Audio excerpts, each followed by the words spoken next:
Okay, it's official. The Raiders are putting their money down on the stadium site right here in the Valley. Thanks for joining us. I'm Dave Crevassier. And I'm Denise Valdez. The land at Russell Road and the I-15 has been the preferred location for several months.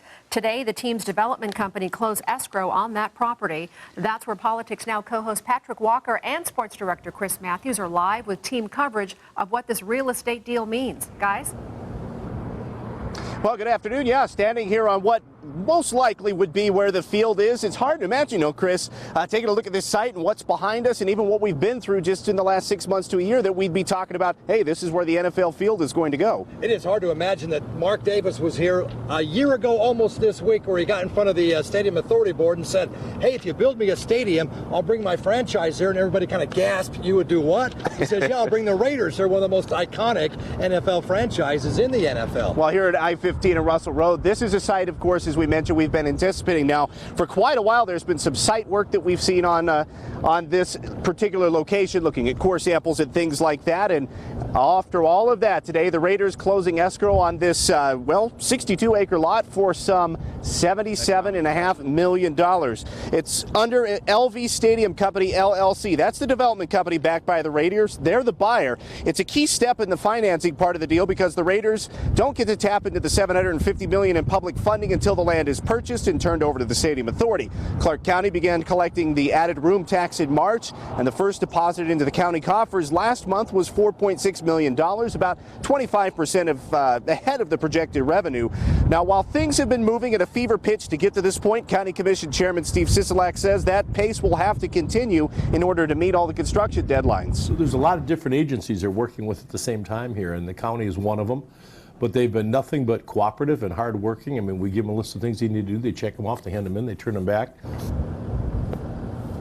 All right, so what does this all mean? Now this will fill in really the key blank spot that's been in the pending lease and development agreements. The Stadium Authority and the team working toward finalizing the documents. So that Stadium Authority Chair Steve Hill also telling me the two sides are pretty close to hammering out those final details. Also in that conversation today, he said, however, it will still be a couple of meetings before the Stadium Authority accepts this site. They want to do their due diligence, make sure all of the tests check out, make sure everything is on the up and up. But where we've seen where this is going to be heading, Chris, you had a pretty good look at where this has all come from, how this has all come together. Yeah, it came together. We mentioned how quick this has come together, really. And it's for the last 6 months they've been working on closing this deal.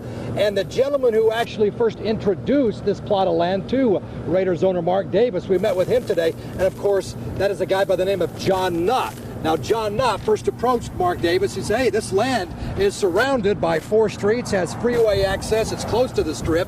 It suddenly moved to the top of the stadium site lists. It came down to this 62-acre site and the Valley High site just off the Strip south of Mandalay Bay. At both locations, parking was a concern, still is with this location, but after closer inspection, it may not be a huge issue if everything falls into place. One of the concerns that the Raiders have is obviously have a stadium, and parking becomes an issue, and all of the streets that are around here are non-restricted parking, including Sundays, because it's mostly industrial businesses that are Monday through Friday more than weekends. And so I had suggested to Mark, talk to Commissioner Sisolak and say keep this unencumbered parking so you don't give tickets to our fans on the weekends.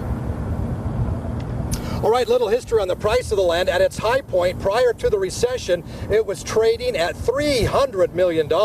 At the low point, $31 million. Today, it closed for $77.5 million.